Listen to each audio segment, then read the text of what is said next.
ዮሐንስ 8:40 ላይ እንዲህ ይላል። አይሁዶች ሊወግሩት ድንጋይ ሲያነሱ በዮሐንስ 8:40 ነገር ግን አሁን ከእግዚአብሔር የሰማሁትን እውነት የነገርኳችሁን ሰው ልትገሉኝ ትፈልጋላችሁ አለ። ከእግዚአብሔር የሰማሁትን እውነት የነገርኳችሁን ማን ሰው ልትገሉኝ ትፈልጋላችሁ። እሱ ማንነቱን ምን ብሎ ገለጸ? ሰው በሚለው ቃል ገለጸ። ታዲያ ምንድነው የእናንተ ጥያቄ ቢሆንስ?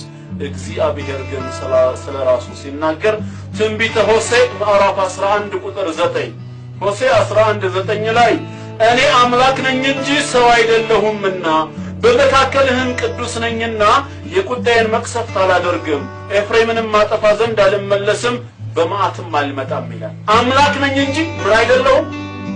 ሰው አይደለሁም። ኢየሱስ ደግሞ ምንድን ነኝ አለ? ሰው ነው። ታዲያ ኢየሱስ እንዴት ነው እግዚአብሔር ነው ያለችው? ስላልገባን ማብራሪያ ተጠቅመናል። ሁለተኛው ጥያቄያችን ደግሞ በዮሐንስ ወንጌል 4:6 ላይ ስለ ኢሳ አለይሂ ሰላም ማንነት ይነግረናል። ኢየሱስም መንገድ ከመሄድ ደክሞ በጉድጓዱ አጠገብ እንዲህ ተቀመጠ ይላል። መንገድ ከመሄድ ብዛት የተነሳ ኢየሱስ ምን ሆነ ይላል? ደከመው ይላል።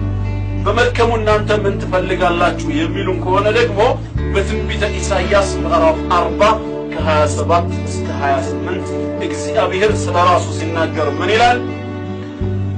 ያዕቆብ ሆይ እስራኤል ሆይ መንገዴ ከእግዚአብሔር ተሰውራለች፣ ፍርዴም ከአምላክ ያልፋለች ለምን ትላለህ? ለምንስ እንዲህ ትናገራለህ? አላወቅህምን? አልሰማህምን? እግዚአብሔር የዘላለም አምላክ የምድር ዳርቻ ፈጣሪ ነው።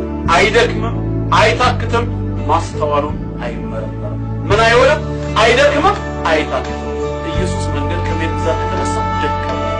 እሱ ከደከመው እግዚአብሔር አይደክምም ከተባለ እሺ እንዴት አድርገን ኢየሱስ እግዚአብሔር ነው ብለን እንቀበል? ሌላ እናንሳው ሶስተኛ ደግሞ ማርቆስ 13:32 በማርቆስ 13:32 ላይ ስለዛች ቀን ወይም ስለዛች ሰዓት ግን የሰማይ መላእክትም ቢሆን ልጅም ቢሆን ከአብ በቀር የሚያውቅ የለም። በተለይ ልጅም ቢሆን የሚለው የ1980 ቀላል አማርኛ ትርጉም ምን እንዳለ ታውቃላችሁ? ወልድም ቢሆን ይላል ኢየሱስ ማለት ነው። ከአብ በቀር የሰማይ መላእክትም ወልድም አያውቅም። ኢሳ ትንሣኤ መቼ ነች? አላውቅም ብሎ አስተምሯል። እግዚአብሔር ግን ከአብ በቀር ስላለ ያውቃል። እግዚአብሔር ካወቀ ኢየሱስ ካላወቀ እሺ እንዴት አድርገን አንድ እንውሰዳቸው? ምናልባት ጥያቄ ስለደረሰው እኔም ብዙ ጊዜ ስጓይ እንኳን ሰዋለሁ እሺ እስከዛሬ ስጓይ ምን አይነት መልስ ይሰጡናል ብላችሁ ምን ታስቡ ይሆናል? ብዙ ጊዜ የሚመለሰው መልስ ምንድነው? ከሥላሴ ሦስቱ አካሎች ሁለተኛ የሆነው እግዚአብሔር ወልድ እኛን ለማዳን ከሰማያት ሰማያት ወርዶ በድንግል ማርያም አደረና ከሥጋዋ ሥጋ በነፍሷ ነፍስ ነስቶ እንደኛው ባጭር ቁመት በጠባብ ደረት ተወስኖ ሰው ሆኖ ስለኖረ ሰው በነበረበት ሰዓት ነው ያላወቀው። ሰው በነበረበት ሰዓት ነው እኔ ሰው ነኝ ያለው ሊሉን ይችላል። እንዲህ አይነት መልስ ከተሰጠን ታዲያ እግዚአብሔር ነው የምትለው ሰው። ሁለተኛው ስለዛች ቀን ስለዚህ ሰዓት መቼ እንደምትሆን አላውቅም ሲል ዕውቀት የሥጋ ባህሪ ነው ወይስ የመንፈስ ባህሪ ነው? መልሶ ዕውቀት የሥጋ ባህሪ ነው አይደለም፣ የመንፈስ ባህሪ ነው። እሺ ሥጋ ለብሶ ስለመጣ ሌላ ነገር ሆነ ብንል አላውቅም የሚለው የመንፈስ ባህሪ ነው አውቅም። ስለዚህ በመንፈሱ ማያውቅም ነበር ወይስ መንፈሱ ተፈጥሯል ነው የሚሉት? እንዴት እንደዚህ ሊሆን ይችላል?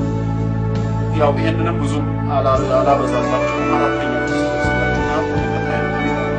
በአራተኛው ላይ ማርቆስ ወንጌል ምዕራፍ 4 ቁጥር 36 እስከ 38 ነው ታሪኩ።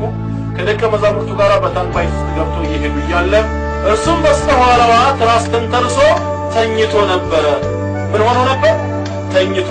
አንቅተውም መምህር ሆይ ስንጠፋ አይገድህምን አሉት ይላል። ምን ሆኖ ነበር? ትራስ ተንተርሶ ተኝቶ። መጽሐፍ ቅዱስ ስለዚህ ምን ይላል?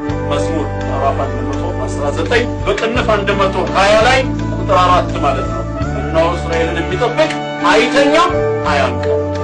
እግዚአብሔር ካለኝ ኢየሱስ ትራስ ተንተርሶ ተኝቶ ነበር ካለ እንዴት አድርገን አንዳንድ እንደውም እኮ ኃይለኛ ማዕበል ሲነሳ ምንድነው የሚለው?